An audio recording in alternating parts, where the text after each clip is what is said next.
Seja bem-vindo à IBNU, na nossa celebração, quando juntos vamos adorar a Deus, aprender da Sua Palavra. E eu quero chamar a sua atenção para não esquecer de que neste mês nós vamos focalizar no ensino, na doutrina, a importância do aprofundamento bíblico e teológico na nossa caminhada como discípulos de Jesus. Você é nosso convidado a ficar sintonizado conosco e não se esqueça de que a IBNU também já está tendo celebrações presenciais. Você deve entrar em contato com a nossa conexão, pode continuar em sintonia conosco com as nossas celebrações online e, ao mesmo tempo, também, se puder participar das celebrações presenciais, será uma grande alegria. Não se esqueça, IBNU, uma comunidade saudável para um mundo melhor.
eu sou tua porção, atraído pela redenção no olhar. Se a graça é como o oceano, estou me afogando. Os céus e a terra se encontram, meu coração é tomado de grande furor. Eu não perco tempo em lamentos quando eu me lembro que Ele me ama tanto, me ama tanto, me ama tanto, Ele me ama tanto,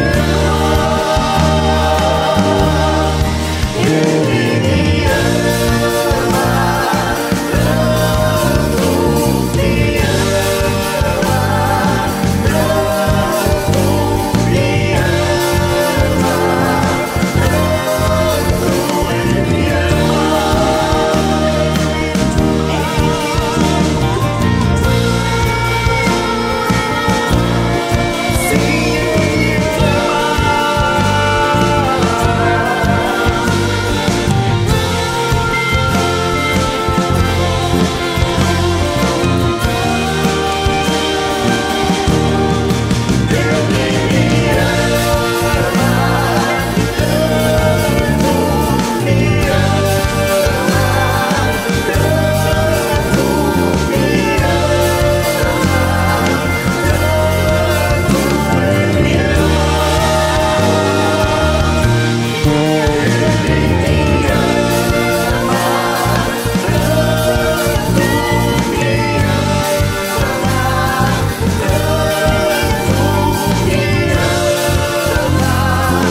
A IBNU tem a sua vocação voltada para a ação missionária, uma igreja missional. Estamos felizes, nosso irmão Josué, juntamente com a sua esposa Cíntia, eles vão para uma missão especial. Estão cuidando do projeto UNA na Zona Sul de São Paulo e agora vão levar a mensagem de Deus, vão levar ali o modelo do projeto para abençoar o nosso país irmão, o Peru. Então, nos próximos dias eles estarão embarcando para lá e nós contamos com a oração de todos pedindo a bênção de Deus. Vamos orar então por esse momento especial de ação missionária e pedir a bênção de Deus sobre eles. Deus bondoso, Pai amado, em nome de Jesus nós queremos orar pela vida do Josué, da Cíntia, ó Deus, por esse projeto especial ali no Peru. Abençoa aquelas localidades, abençoa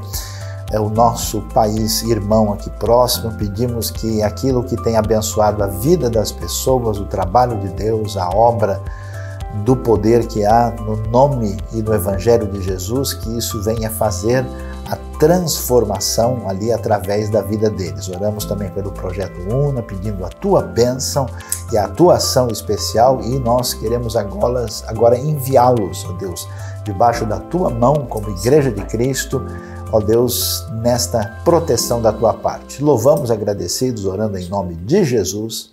Amém. Amém.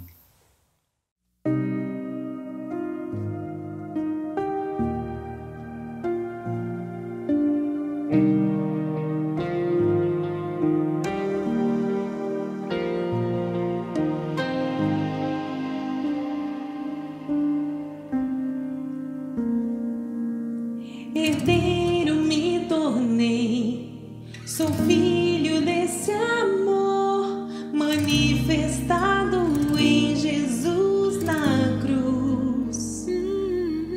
Nele está o amor que me faz viver. Meu nome está escrito em suas mãos. Em suas mãos. Imensurável amor que me atraiu, me salvou.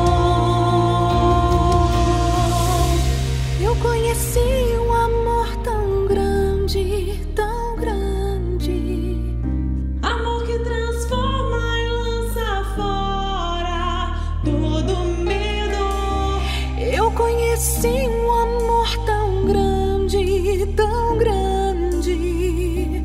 Amor que transforma e lança fora todo medo.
Sua graça me alcançou. Não mais escravo, agora herdeiro. Jesus me libertou. Que amor primeiro, que amor perfeito, sua graça me alcançou.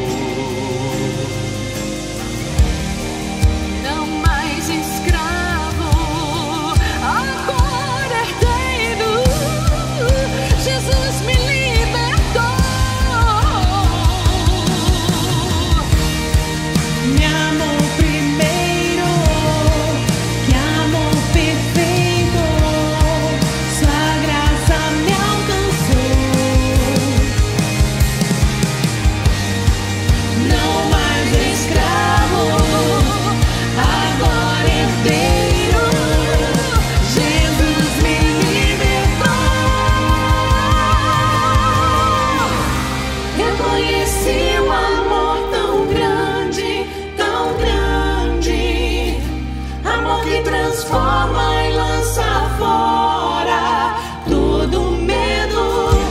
Eu conheci um amor tão grande, tão grande. Amor que transforma e lança fora todo medo. Eu conheci um amor tão grande, tão grande. Amor que transforma e lança fora.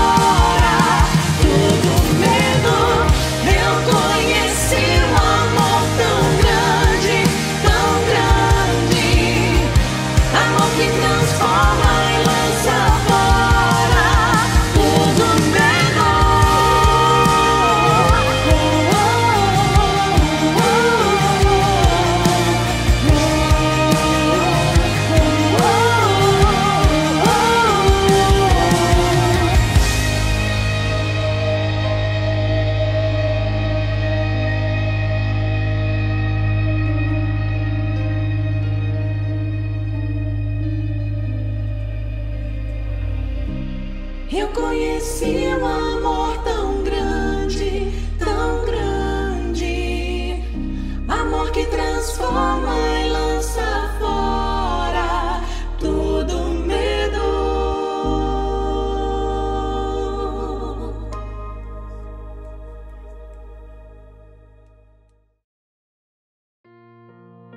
Bom dia, boa tarde, boa noite, família IBNU. Que prazer estarmos mais uma vez na presença do nosso Deus para juntos adorarmos ao nome dEle. Vamos orar? Pai, Obrigado por mais um dia podermos nos reunir como família para prestarmos a Ti o nosso culto, a nossa adoração. Nós nos colocamos diante do Senhor nesta tarde, nesta manhã, nesta noite, ó Deus, para clamar a Ti a Tua bênção e a Tua misericórdia sobre o nosso Brasil, sobre a Tua igreja na terra. Nós pedimos a Tua bênção, ó Deus, sobre aqueles que estão enfermos e pedimos, ó Pai, que o Senhor receba os nossos louvores, o Senhor receba as nossas orações e as nossas súplicas e que a Tua palavra fale aos nossos corações de forma que possamos sair daqui alimentados e fortalecidos para mais uma semana de bênçãos e de vitórias na Tua presença. Abençoa cada um dos meus irmãos que estão conectados, os que estão em cultos presenciais e que nós possamos, ó Deus, sermos melhores a cada dia e cada manhã, confiando em Ti, trabalhando, ó Deus, e buscando fazer a Tua vontade em todo o tempo. Tudo isso nós oramos a Ti, agradecidos, com perdão dos nossos pecados e em nome de Jesus. Amém. Deus nos abençoe.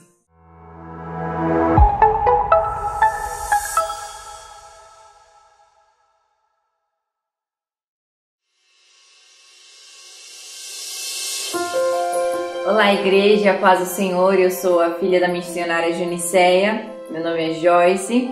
Deus possa abençoar a todos vocês. É um prazer enorme estar mandando este vídeo para a igreja, para este momento. E nós queremos realmente expressar a nossa gratidão a Deus por tudo que Ele tem feito, por tudo que Ele tem sido para nós nesses tempos de pandemia, nesses últimos anos, todo esse tempo que temos trabalhado aqui no Paraguai, em Laranjal. Deus tem obrado bastante, queremos agradecer muito a Deus por tudo que Ele tem feito.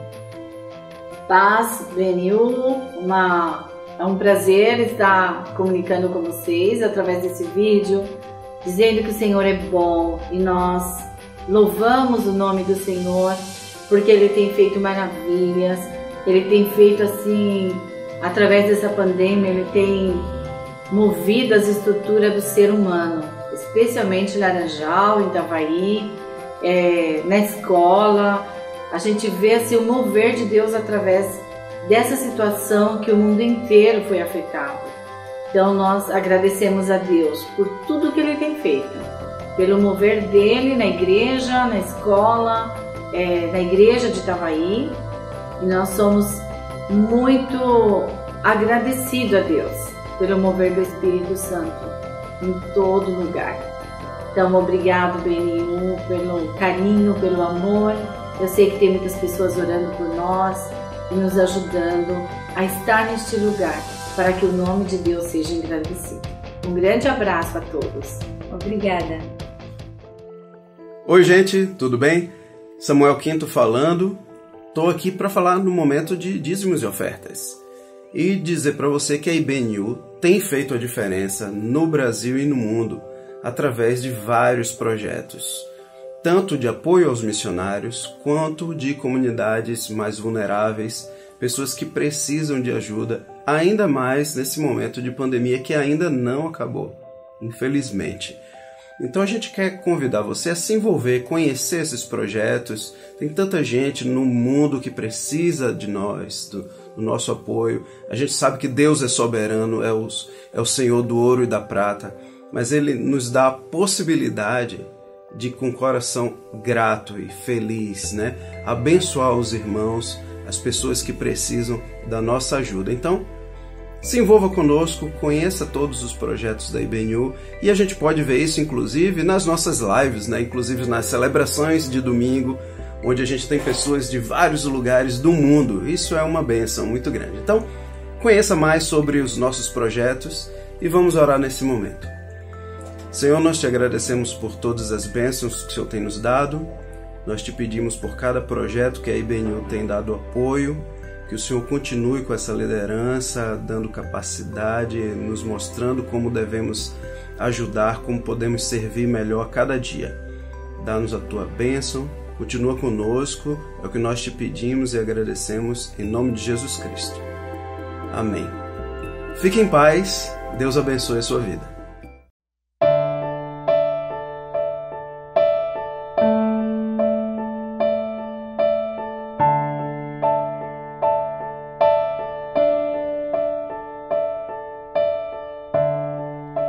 Quem é que anda sobre o mar? calmo temporal que alimenta a multidão e cura a dor no mal. Tu que és eterno Criador, tu glorioso, santo e Rei de amor, quem é maior que os medos meus e em tudo satisfaz, que no deserto faz chover, o príncipe da paz, tu que reinas no meu coração, és o alvo da minha paixão. Na cruz amaste a mim e foste até o fim, Cordeiro que foi morto, Filho de Deus, mas não ficaste ali, provaste que és Senhor, e ao terceiro dia a vida triunfou.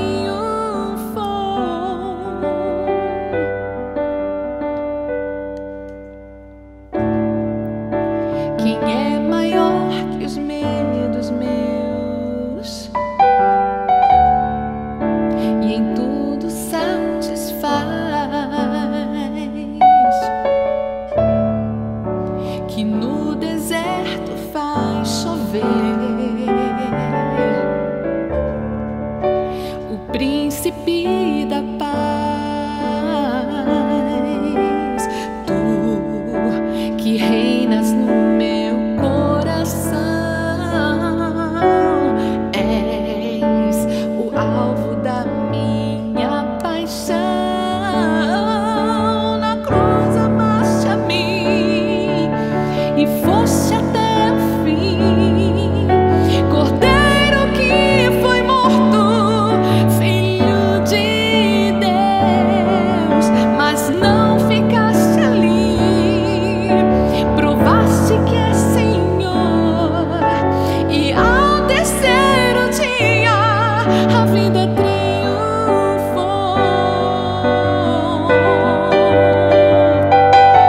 Não passes de mim, não passes de mim, porque a minha alma te deseja.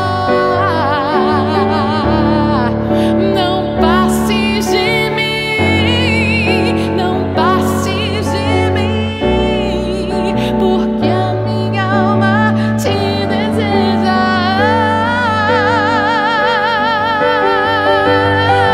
Na cruz amaste a mim e foste até o fim, Cordeiro que foi morto, Filho de Deus, mas não ficaste ali, provaste que és Senhor, e ao terceiro dia a vida triunfou.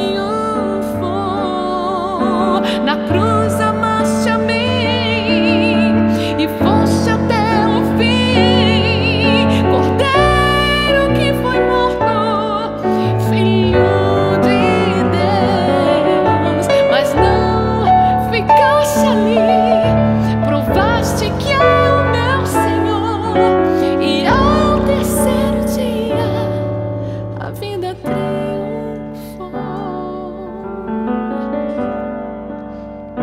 A vida triunfou, triunfou.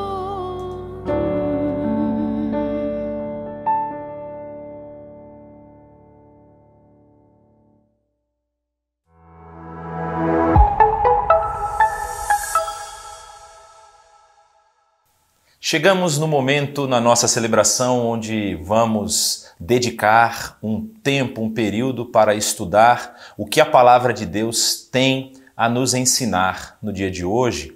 E nós estamos entrando no mês em que damos ênfase ao ensino. E no mês de outubro você vai ver aqui mensagens direcionadas a esclarecer, a expor textos da Palavra de Deus, textos que transformam a nossa compreensão do mundo, da sociedade onde nós vivemos e que devem sim nos impulsionar a sermos mais parecidos com Jesus, cada vez mais próximos do ideal de Deus para a nossa vida. E hoje especificamente nós vamos começar o mês falando sobre um tema que é caro, é querido a todas as pessoas, né? Que é o tema do amor.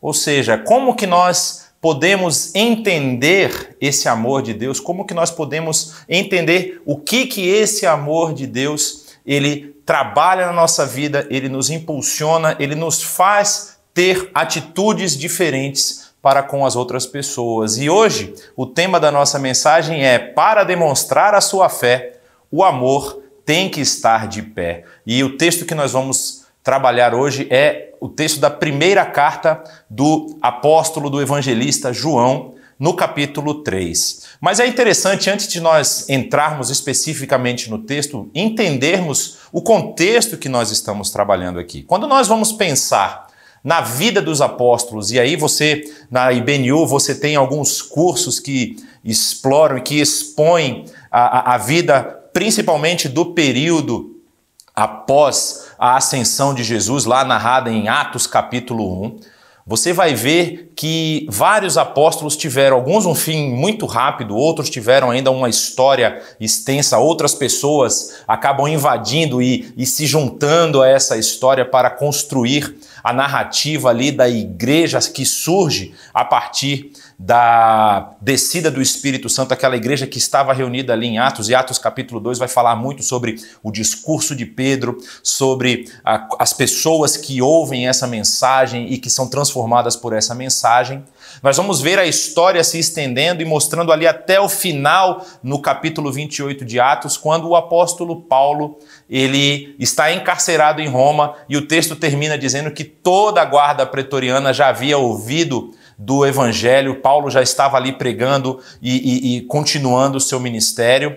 Posteriormente a isso, nós não temos mais o registro no livro de Atos, mas os pais da igreja, aquele período pós-apostólico, daqueles homens e mulheres que continuaram fazendo esse ministério, essa expansão do reino, vão falar que é muito provável que nós tivéssemos ali uma continuação do ministério de Paulo, ele saindo da prisão em Roma e visitando outros lugares, sendo depois novamente encarcerado, e aí os pais vão mostrar tanto o martírio do apóstolo Paulo como do apóstolo Pedro em Roma, em anos muito próximos. Imagina-se que Paulo tenha sido martirizado no ano 65, já da era cristã, e o apóstolo Pedro provavelmente pelo ano 67 e 68. Mas a história da igreja continua. Outros apóstolos, eles vão se espalhar pelo período, pela região ali do Império Romano, de todas as áreas, vão para o norte da África, tem até a história de apóstolo indo para a região da Índia,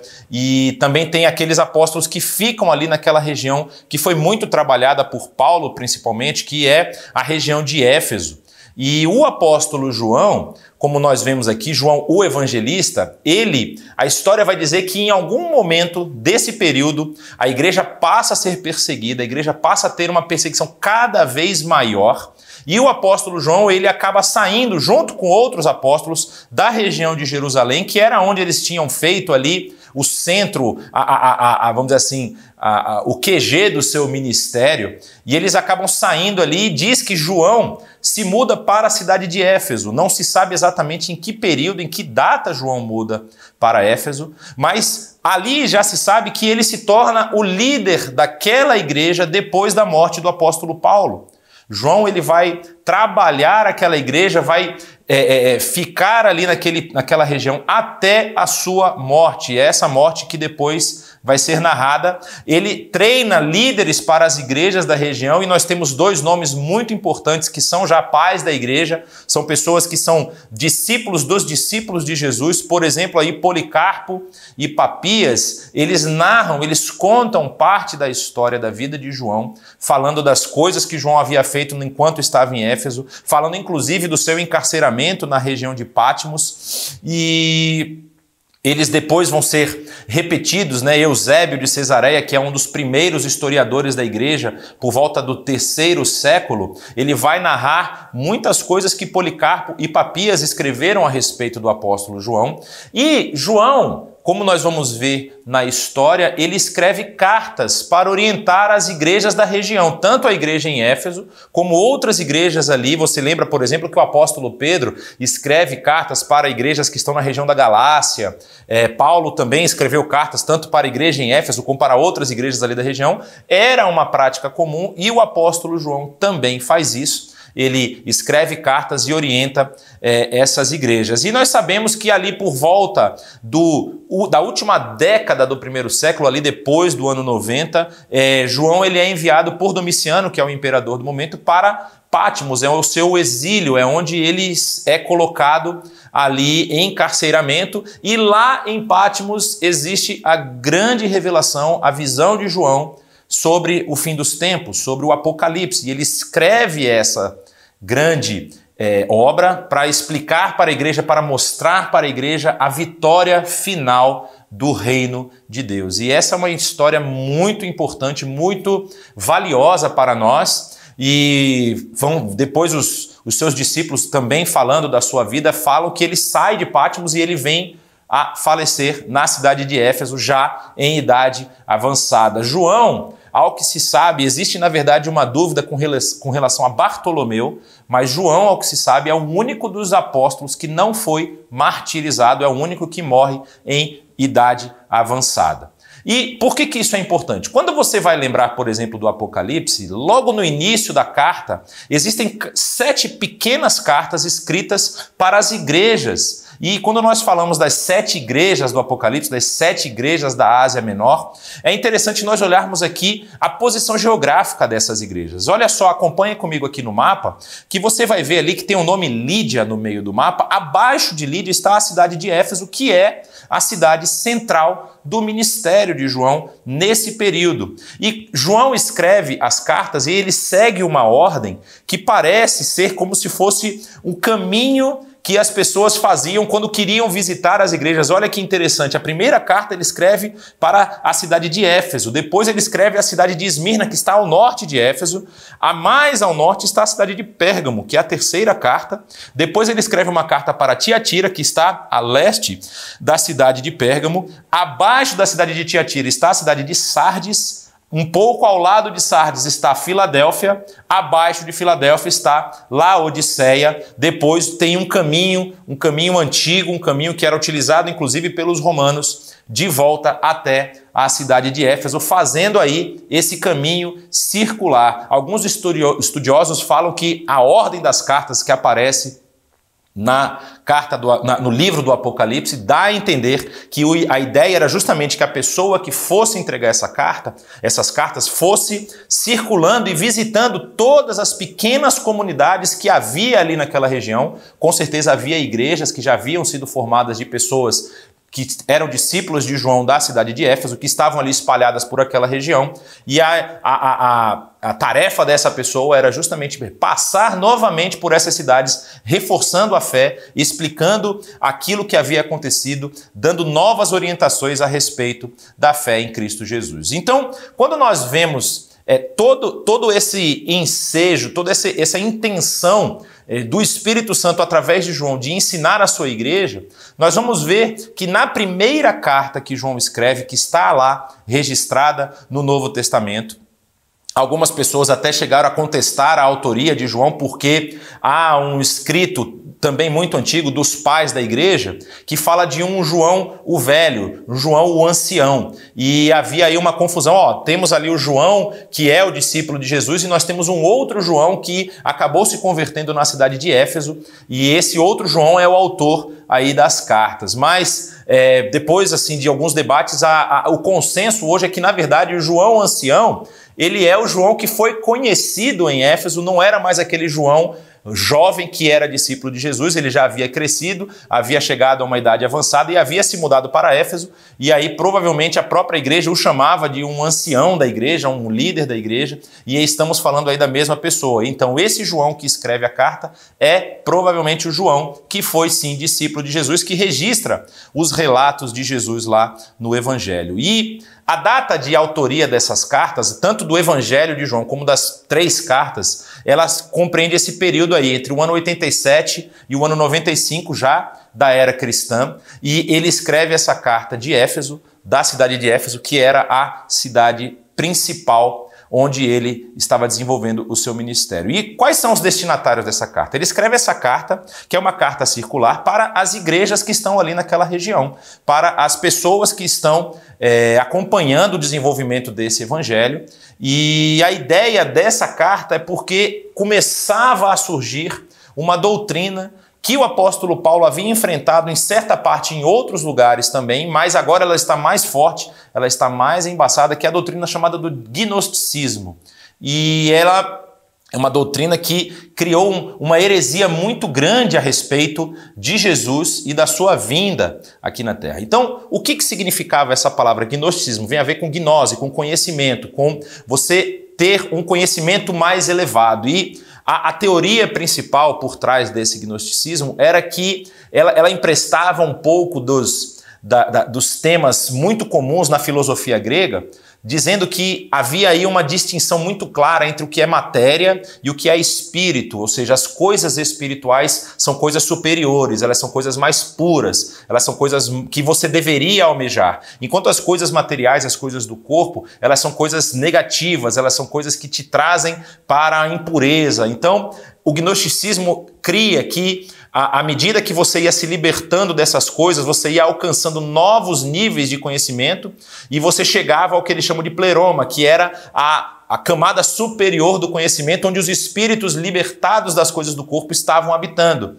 E eles diziam que, na verdade, esse Jesus não era um ser que desceu e se tornou homem, se tornou carne, porque a carne para eles era algo contaminado, era algo que trazia coisas ruins. Então, como que um espírito tão iluminado se contaminou com isso? Ele, na verdade, ele só se transvestiu de ser humano, mas na verdade ele nunca foi ser humano.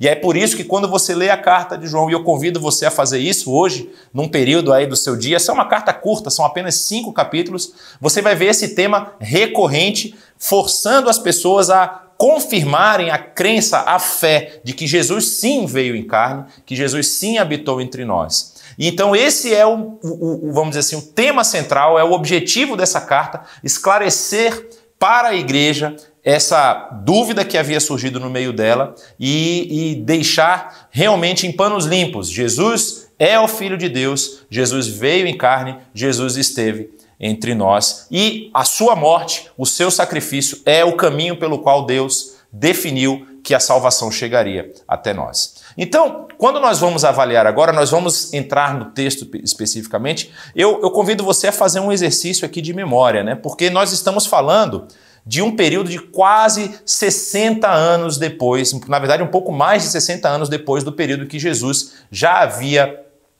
deixado o mundo, já havia subido aos céus. E quando nós vamos falar de um período tão longo, você precisa pensar e lembrar que nesse momento, os evangelhos já são conhecidos. Os 3 primeiros evangelhos já foram escritos. O evangelho escrito por Mateus, por Lucas e por Marcos. E a história, que são os chamados evangelhos sinóticos, né, eles contam a história de uma forma meio que encadeada, a história se repete nos momentos ali, em cada ponto de cada livro. O evangelista João, ele é levado a contar a sua perspectiva, o seu ponto de vista a respeito do ministério de Jesus. Por isso que o Evangelho de João é tão diferente dos outros. Ele escreve numa época bem posterior, ele escreve numa época em que a igreja já está agora sendo bombardeada por essas filosofias diferentes. E ele escreve numa época em que ele agora vai contar partes daquilo que não foi contado, daquilo que não foi relatado da relação de Jesus com os seus discípulos. Aliás, o Evangelho de João é o evangelho, vamos dizer assim, mais pessoal sobre a vida de Jesus. É o evangelho onde você tem mais lições, é o evangelho onde você vê os relatos de como Jesus tratava os seus discípulos, como Jesus interagia com eles e conta algumas partes muito importantes, por exemplo, todo aquele relato que é maravilhoso a respeito da última ceia, todas as etapas, todas as coisas que eles passaram em conjunto, João deixa isso registrado no seu evangelho. E aí agora ele tem essa responsabilidade como líder dessa igreja ali na região de Éfeso, de orientar essa igreja, de instruir essa igreja. E ele escreve essas 3 cartas para a instrução da igreja. No capítulo 3, que nós vamos ver aqui, o tema central é novamente o amor. Como que esse amor que nós recebemos deve nos direcionar, deve nos encaminhar para agirmos na sociedade? Como que esse amor demonstrado de Deus, demonstrado na cruz, deve transformar a minha visão de mundo, a minha visão daquilo que eu tenho feito e principalmente ampliar a minha visão sobre o reino de Deus. Vamos ver isso a partir aqui do início do capítulo. Olha o que o texto nos diz. Vejam como é grande o amor que o Pai nos concedeu. Sermos chamados filhos de Deus, o que de fato somos. Isso, para a cabeça judaica, era algo muito importante, porque havia aquela ideia de que o povo judeu, que era o povo escolhido, o povo da aliança, só haveria salvação se você se tornasse judeu. Havia muitos, vamos dizer assim, teólogos judeus e praticantes do judaísmo que entenderam ou que se aproximaram da mensagem do evangelho. Nós vemos isso em algumas cartas do apóstolo Paulo, mas que falavam para as igrejas: olha, antes de vocês entenderem que Jesus é o Messias de vocês precisam se tornar judeus. Eram aqueles chamados de judaizantes, que diziam que precisava ser feita a circuncisão. Paulo escreve uma carta aos Gálatas combatendo essa ideia. E essa ideia que João está passando para aqueles gregos que estão ali na região de Éfeso, de que agora eles também são filhos de Deus, isso amplia o mundo, amplia o leque dessa salvação em Cristo Jesus. Ou seja, não é apenas para aquele povo escolhido, mas a salvação veio através do povo escolhido para todas as nações da terra. Então ele começa esse capítulo dizendo: olha, nós somos de fato filhos de Deus. Por isso, essa que é a questão que nós precisamos começar a entender. Por isso o mundo não nos conhece, porque não o conheceu. Amados, agora somos filhos de Deus e ainda não se manifestou o que havemos de ser. Mas sabemos que quando ele se manifestar, seremos semelhantes a ele, pois o veremos como ele é. Todo aquele que nele tem esta esperança, purifica-se a si mesmo, assim como ele é puro. Ou seja, já um primeiro recado importantíssimo para a nossa vida, para aquilo que nós queremos fazer. Se nós realmente somos filhos de Deus, se nós recebemos esse amor tão grande como está descrito no primeiro verso, nós agora precisamos também caminhar como ele caminhou. Nós precisamos nos repaginar, nós precisamos rever a nossa vida, rever os nossos passos e ter essa mudança de comportamento, buscando sempre estar nos purificando, porque ele é puro, porque ele tem pureza em si. Então nós não podemos mais caminhar realizando as mesmas coisas que nós realizávamos anteriormente. E aí ele continua dizendo: todo aquele que pratica o pecado transgride a lei. De fato, o pecado é a transgressão da lei. Vocês sabem que ele se manifestou para tirar os nossos pecados, e nele não há pecado. Todo aquele que nele permanece não está no pecado. Todo aquele que está no pecado não o viu, nem o conheceu. Filhinhos, não deixem que ninguém os engane. Aquele que pratica a justiça é justo, assim como ele é justo.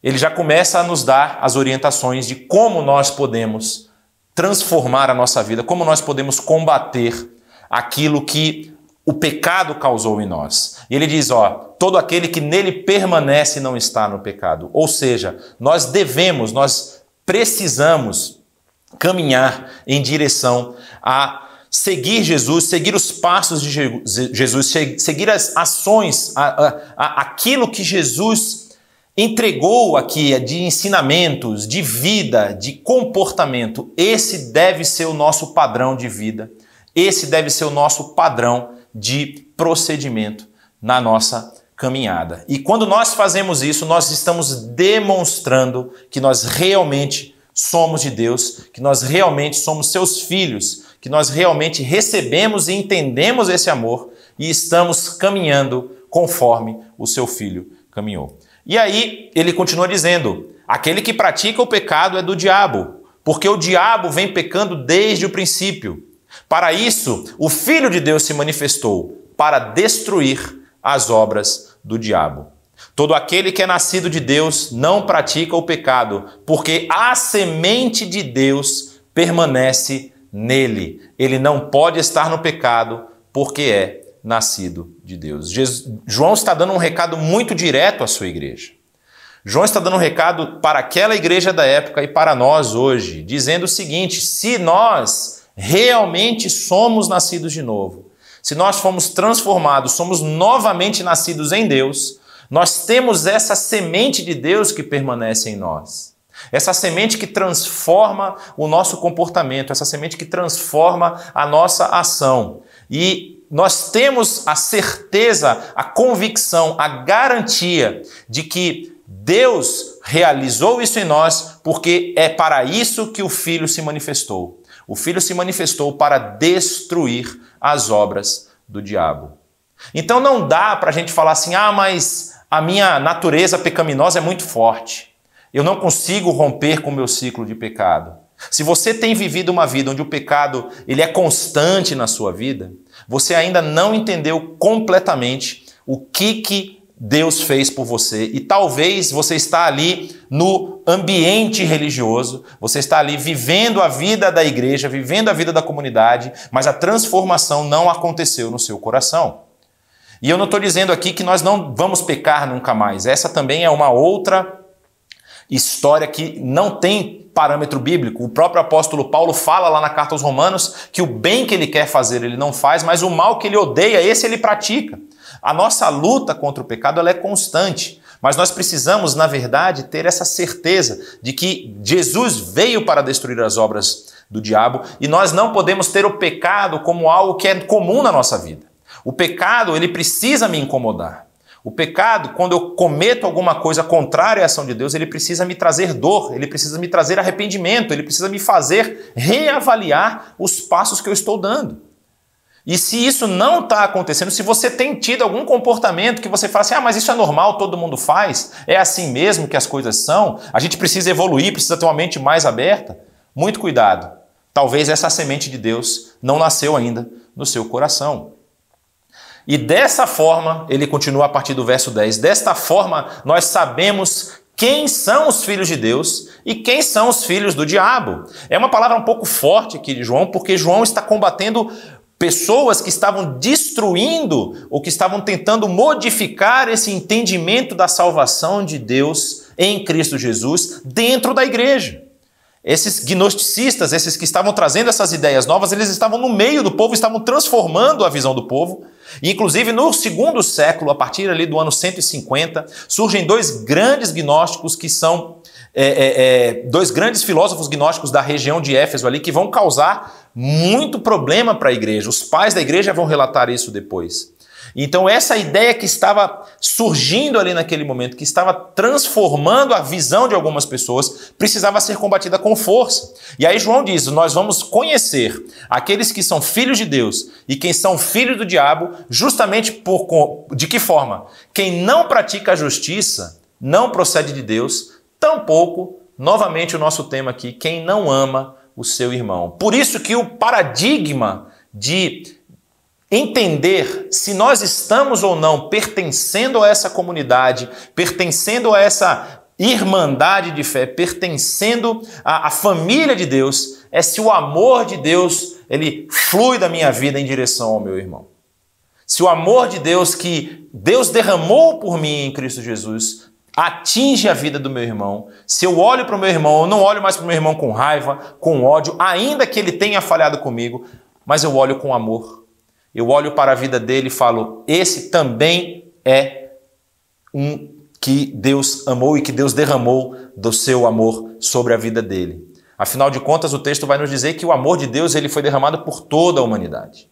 E aí nós continuamos o texto dizendo o seguinte, esta é a mensagem que vocês ouviram desde o princípio, que nos amemos uns aos outros. Aqui citando Jesus diretamente, não sejam como Caim, que pertencia ao maligno e matou o seu irmão. E por que o matou? Porque as suas obras eram más e a do seu irmão eram justas. Meus irmãos, não se admirem se o mundo os odeia. Sabemos que já passamos da morte para a vida. Por quê? Porque nós amamos nossos irmãos. O amor, ele é o vínculo central nessa carta, ele é o vínculo central nos evangelhos, e é justamente esse amor que nos aponta para o caminho que nós temos que viver. Porque se nós pudermos resumir toda a intenção de tudo o que Jesus fez, da sua vida aqui, dos seus ensinamentos, da sua morte e da sua ressurreição, nós podemos resumir apenas nessa frase. Ele fez isso por amor. A intenção, ou seja, aquilo que motivou Jesus a fazer tudo isso, foi o amor. Através do amor de Deus pelo ser humano, através do amor de Deus pela sua criação, através do amor de Deus pela tentativa, pela mudança de cenário que Ele quer fazer em toda a criação, nós podemos perceber que esse amor chegou até nós através de Cristo Jesus. E aqui nós temos já o caminho que devemos seguir. Aqui nós temos já qual é o passo que eu devo dar para continuar na direção dessa restauração da criação, do início daquilo que Deus havia feito de acordo com o seu poder e com a sua autoridade. Ele quer nos transformar de volta ao início, ele quer fazer com que essa vida que nós vivemos aqui, que tem morte, que tem injustiça, que tem inequidade, acabe. E o caminho para nós fazermos isso é o amor. Quando nós dispensamos amor para com o outro, quando nós derramamos desse amor de Deus por nós na vida do outro, nós estamos transformando a vida do outro, nós estamos trabalhando nessa mudança de paradigma que a pessoa precisa viver. E quando nós fazemos isso, nós estamos refletindo esse amor que nós recebemos em Cristo Jesus. Nós estamos espalhando, nós estamos demonstrando que realmente aquilo que nós vimos anteriormente, que essa semente de Deus que está em nós, ela continua agindo, ela continua transformando. É claro que isso não significa que nós agora nos tornamos inerrantes. Nós não somos inerrantes, nós podemos errar, nós podemos falhar, nós podemos falhar com o nosso irmão, nós podemos falhar com nós mesmos, com os nossos alvos, com os nossos objetivos.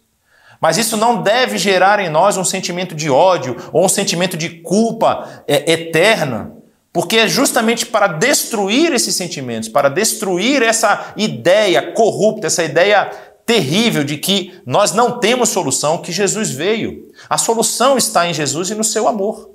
E é isso que João está tentando passar para os seus irmãos. É interessante que ele termina dizendo, quem não ama permanece na morte. Como que eu posso, com consciência tranquila, não derramar, não demonstrar esse amor que eu recebi pelo meu irmão, se Deus me amou justamente sendo eu como eu sou?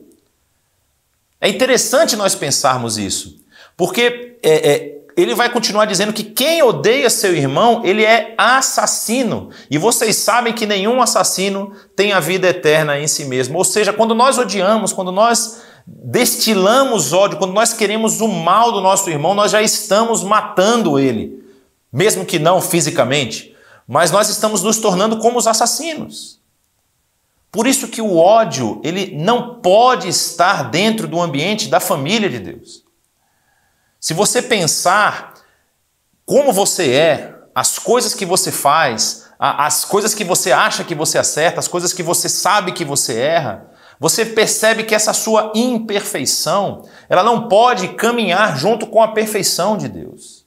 Ela não pode caminhar junto com esse Deus que é todo-poderoso, que não possui erros, que não possui falhas e que pune aquele que erra. Mas esse Deus, a Bíblia vai nos dizer que a sua opção não foi destruir a humanidade, não foi destruir a sua criação, foi amar a sua criação. E esse amor ele derramou nela, ele derramou através desse plano maravilhoso de salvação concretizado em Cristo Jesus. E ele amou você e a mim como nós somos. Ele não esperou que nós mudássemos a nossa vida, mudássemos a nossa atitude, transformássemos tudo que estava de errado para nos amar. Ele nos amou quando nós ainda estávamos na lama do pecado. O apóstolo Paulo vai dizer isso. Então, como que eu posso agora negar o amor ao meu irmão? Como que eu posso, a partir desse paradigma de que quando eu estava na pior, quando eu estava no meio da minha vida corrupta, da minha vida torpe, Deus olhou para mim e disse: vou amar essa pessoa, vou amar esse meu querido, essa minha querida. Eu vou amar e vou transformar essa criação minha. Vou transformar não apenas ela, mas toda a criação. Como que eu posso negar o amor de Deus a outra pessoa? E é muito interessante porque João, ele resume todo esse amor, toda essa fala de amor, num versículo que é muito conhecido no seu evangelho, o evangelho de João, capítulo 3, verso 16. Você conhece ele de cor, eu até convido você a relembrar comigo agora, né? Como diz lá, porque Deus amou o mundo de tal maneira que deu seu único filho, para que todo aquele que nele crer, não pereça, mas tenha a vida eterna. E aqui na primeira carta de João, capítulo 3, qual é o tema novamente do versículo? No verso 16, ou seja, João 3,16 fala do amor de Deus que entregou seu Filho, e 1 João 3,16 também vai falar sobre esse amor de Deus.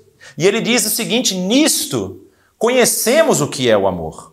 Jesus Cristo deu a vida por nós e devemos dar nossa vida por nossos irmãos. É interessante pensar que lá em João 3,16, o amor lá, quando fala o texto bíblico, porque Deus amou, o verbo amar lá, o verbo agapau, ele está conjugado numa forma verbal que nós não possuímos no português. Na verdade, não tem outra língua que possui essa forma, que é chamado aoristo.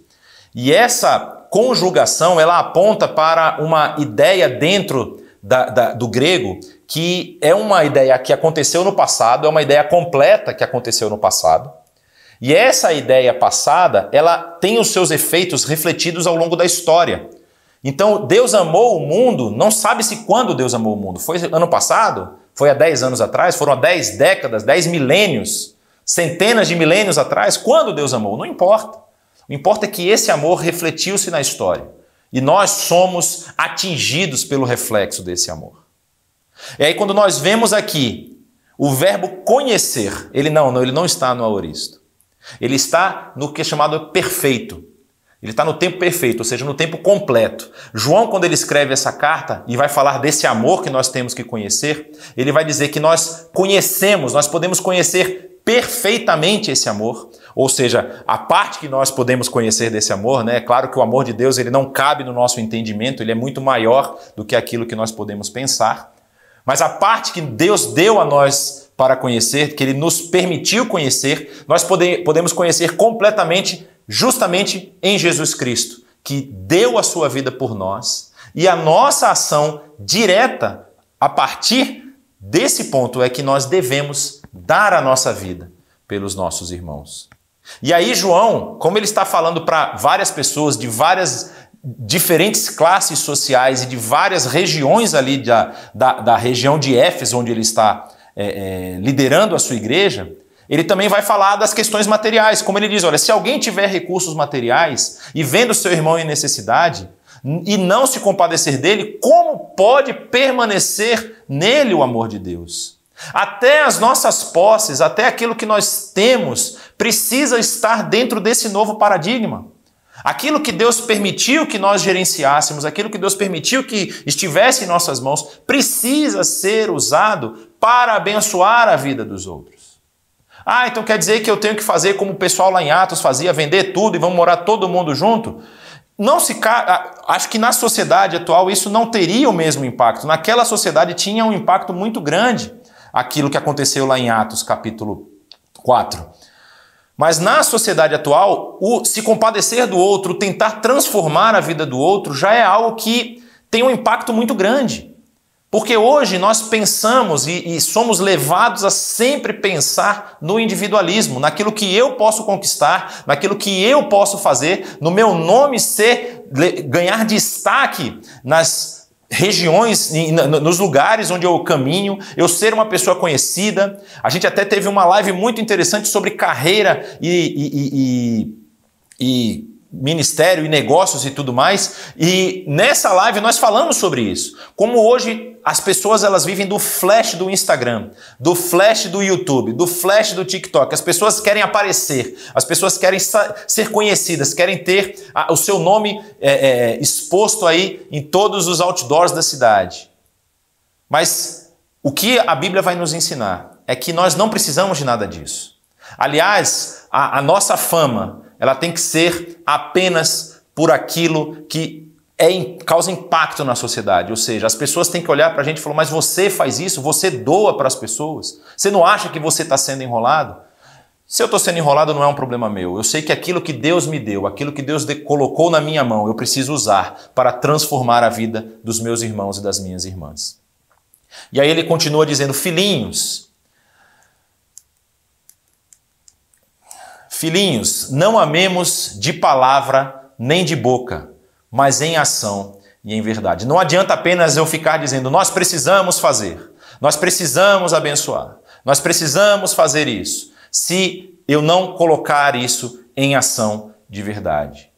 E você tem visto aqui na IBNU várias ações para apoio tanto humanitário, para apoio na área emocional, para transformação de vidas através da evangelização. O nosso foco e a nossa missão é demonstrar isso, demonstrar esse amor de Deus pelas pessoas. É isso que nós queremos fazer, é para isso que nós dedicamos a nossa vida. E nós convidamos você a fazer o mesmo, a você repaginar, realinhar tudo o que você tem de acordo com o paradigma desse amor.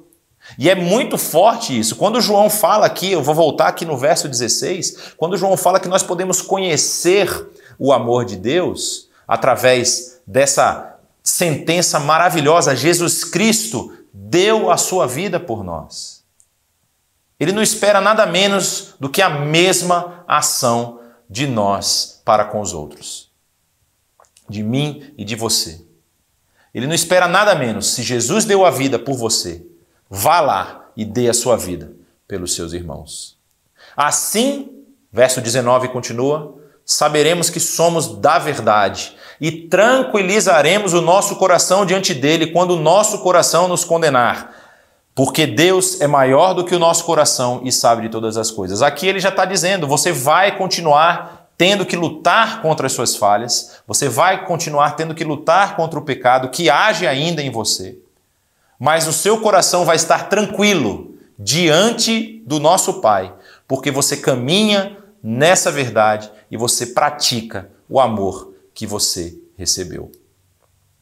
Indo para o final desse capítulo, ele vai dizer, amados, se o nosso coração não nos condenar, nós temos confiança diante de Deus e recebemos dele tudo o que pedimos, porque obedecemos aos seus mandamentos e fazemos o que lhe agrada. Essa frase, ela está de mãos dadas com aquilo que Tiago vai falar também sobre a oração.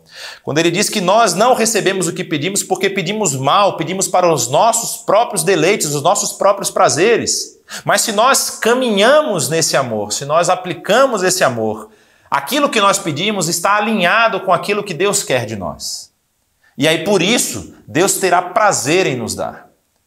Conheço muita gente que teve a vida muito abençoada, e quanto mais ele abençoava as pessoas, mais Deus derramava graça, e bênçãos materiais, inclusive, sobre a vida dessas pessoas. Às vezes a gente luta com aquele cálculo, será que eu vou sobrar dinheiro para isso? Será que vai sobrar dinheiro para aquilo? A gente tem uma visão muito clara sobre isso. Se você tem recebido um valor de Deus, você precisa se contentar e viver com aquele valor. E ser generoso. Você não sabe quanto Deus vai derramar sobre a sua vida para abençoar mais pessoas. Jesus fala muito sobre isso quando ele fala das parábolas das 10 cidades, das 10 dracmas e tudo mais, quando ele diz que aqueles que foram fiéis no pouco serão colocados sobre o muito. Às vezes você enfrenta dificuldades financeiras porque você está pensando de uma forma muito calculista e não está pensando com um coração de generosidade. E aqui nós vemos João falando que nós muitas vezes não recebemos porque nós não estamos alinhados com esse coração, com essa forma que Deus quer que nós andemos. Então nós precisamos também ser distribuidores desse amor. Isso não significa que todo mundo vai ficar rico na igreja.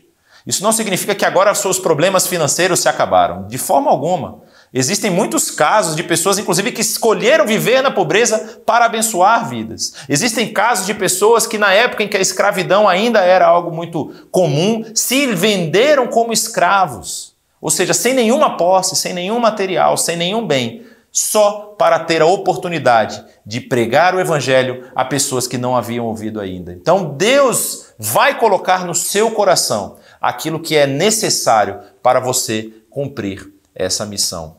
E aí nós vemos que o mandamento é exatamente esse, que nós creiamos em Cristo Jesus, ou seja, no nome do seu Filho Jesus Cristo, e que nós nos amemos uns aos outros como Ele nos ordenou. Como eu falei para vocês no início, João está aqui combatendo uma heresia. Ele está combatendo uma mensagem torpe a respeito de Cristo Jesus. Então, o que ele pede de cada um daqueles irmãos que receberam essa carta, e que vale para nós hoje, é que nós creiamos que o Filho de Deus é Jesus Cristo, que ele veio em carne, que ele habitou entre nós e que ele se sacrificou por mim e por você. E o segundo ponto é que aquele amor demonstrado por ele na cruz, eu também demonstre pelos meus irmãos. Os que obedecem a esses mandamentos, aos seus mandamentos, nele permanecem e ele neles. Do seguinte modo, nós sabemos que ele permanece em nós, pelo Espírito que ele nos deu. Então, meus queridos, quando nós pensamos em como devemos caminhar e como devemos agir, nós temos esse ensinamento precioso da carta do apóstolo João.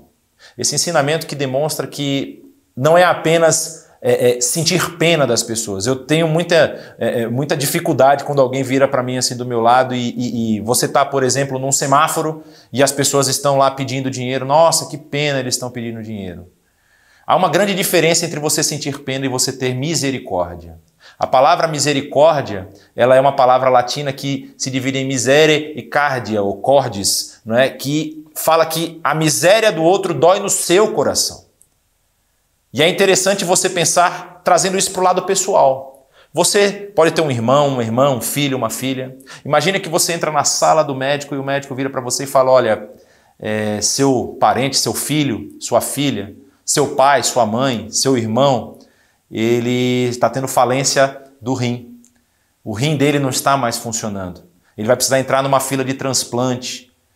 Será que não é a primeira reação nossa pensar, poxa, será que o meu rim não é compatível? Será que eu não posso doar um rim? Porque ele é meu irmão, ele é meu filho.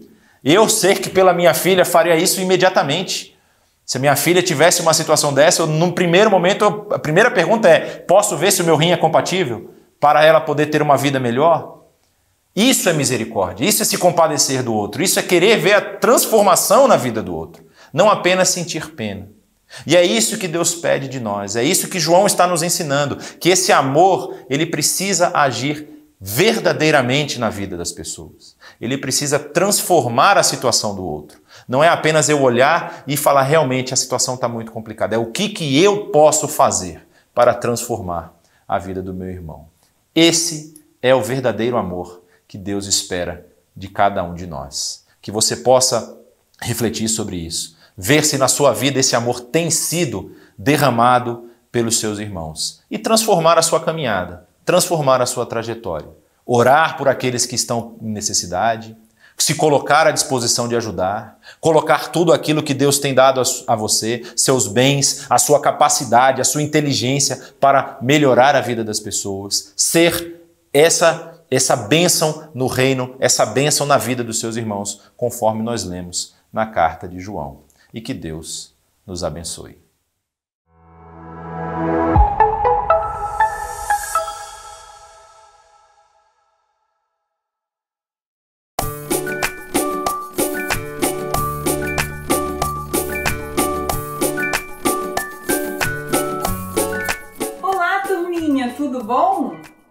hoje eu estou aqui com a minha vovozinha, essa daqui é a vovó Alzira. E eu trouxe a vovó Alzira para ela me ajudar a compartilhar um aprendizado muito importante que ela tem me ensinado, né, vozinha? Sim. Desde que eu era bem pequenininha, da idade de algum de vocês aí que está assistindo. E olha só, acho que vocês já puderam notar que a vovó Alzira é muito arrumadinha, não é? Ela gosta de usar cordãozinho, brinquinho, né, vó? Uma tiarinha. Ela gosta muito de se arrumar. E olha o que a vovó tem. Ah, uma caixinha de joias. Vocês querem olhar o que tem aqui dentro? Olha, vó. E olha só. Tem cordão de pérolas. Eu acho que a senhora gosta de pérolas, hein, vó? Já tá usando aí, tem mais aqui. Outro cordão, que bonito esse outro cordão, hein? Fica bonito em você, esse daqui. E olha, vó, isso aqui. Olha, crianças, vocês sabem o que é um relicário? Olha, vó, um relicário é tipo um cordão que você consegue abrir, ó, e sai uma coisa aqui dentro, de dentro tem uma foto, alguma coisa assim. Vocês querem que eu abra? Vou abrir. Eu escrevi aqui dentro desse relicário uma palavra nesse papel que ela fala uma das coisas que nós temos de mais importante no mundo. Olha aí, quem não sabe ler, ajuda quem está em casa que está aprendendo. Quem já sabe ler, ajuda quem está em casa que está aprendendo. Que palavra é essa aqui? É a Bíblia. Ô vó, me diz uma coisa, qual é o livro mais importante no mundo que nos ajuda a viver uma vida muito feliz, nos ensina a viver uma vida muito feliz? A Bíblia. É a Bíblia, vó, isso mesmo. E vó, me diz uma coisa, você acha que você tem vivido uma vida muito feliz até agora? Muito? Que bom, né, vó? E quantos anos que a senhora tem? Quantos era, senhora? 86. 86, vó, isso mesmo. Muito bem, é isso mesmo. E olha, vó, sabia que aqui na Bíblia tem um versículo que nos ensina um pouco, fala um pouco sobre joias e sobre viver uma vida feliz? A senhora quer ouvir o que está escrito aqui? Vamos ver. O que será que está escrito aqui? É lá em Provérbios, crianças, Provérbios 3, o versículo 13. Olha o que diz lá. Ó, vó, vou ler para você, tá? Fala assim, ó. Como é feliz o homem que acha sabedoria, o homem que obtém entendimento, pois a sabedoria é mais proveitosa do que a prata e rende mais do que o ouro. É mais preciosa do que rubis. Nada do que você possa desejar se compara a ela. Você sabe o que esse versículo quer dizer?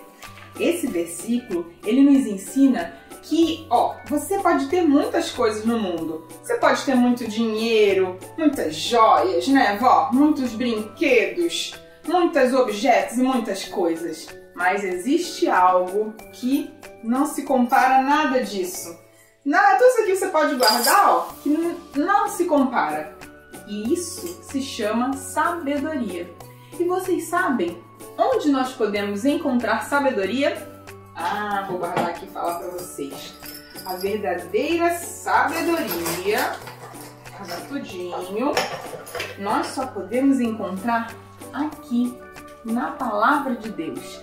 Aqui é a fonte da verdadeira sabedoria. É como se fosse um grande manual para a vida, que nos ensina a viver como agrada a Deus. Não é mesmo, vó? Sim. A vovó, né, vó? A senhora tá lutando contra uma doença chamada crianças Alzheimer. Essa doença, quando a gente vai ficando com mais idade, às vezes vai fazendo a gente ficar meio esquecido de algumas coisas. Mas as coisas que são mais importantes, elas sempre ficam guardadas no nosso coração, não é, vozinha? Ficam sempre guardadas no nosso coração. Então, crianças, que nessa semana vocês possam parar para refletir.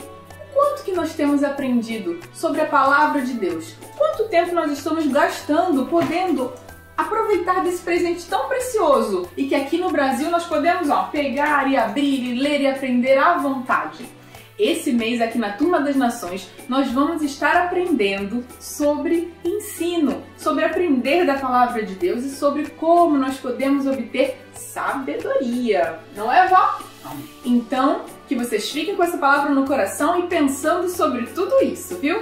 Um beijão, crianças. Tchau. Dá tchau. Tchau.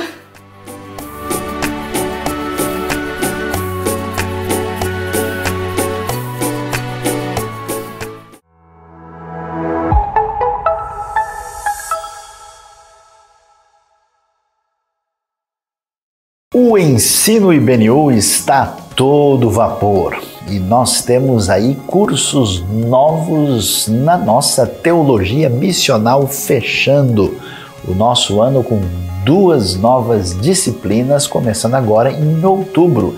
E atenção, as aulas vão ser quarta-feira e sábado. E quais são os cursos?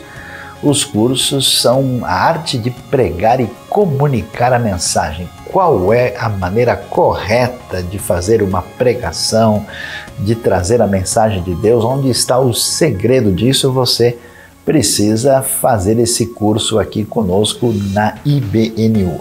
E o outro curso está relacionado com a questão da missão nesse mundo pós-pandêmico, depois que tudo mudou no novo cenário, como é que fica a proposta missional da Igreja de Cristo. Não se esqueça, nós precisamos crescer no conhecimento da Palavra de Deus e do ensino bíblico. Aprenda aqui no Ministério de Ensino da IBNU. E o nosso Didaquê Palavra de Deus para você está de cara nova, agora num novo horário, novo formato que irá acontecer toda quinta-feira às 19 horas e vai começar com uma série especial de aprofundamento sobre o Sermão do Monte, aquela mensagem fundamental que tem a ver com a teologia do reino, conforme o ensinamento de nosso Senhor Jesus Cristo. Então, não se esqueça, esse é para você o novo formato do Didaquê. Nós queremos te agradecer por ter participado conosco dessa celebração maravilhosa e nós queremos te pedir que multiplique esse conteúdo, se inscreva nas nossas redes sociais e nós te desejamos uma boa e abençoada semana.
sou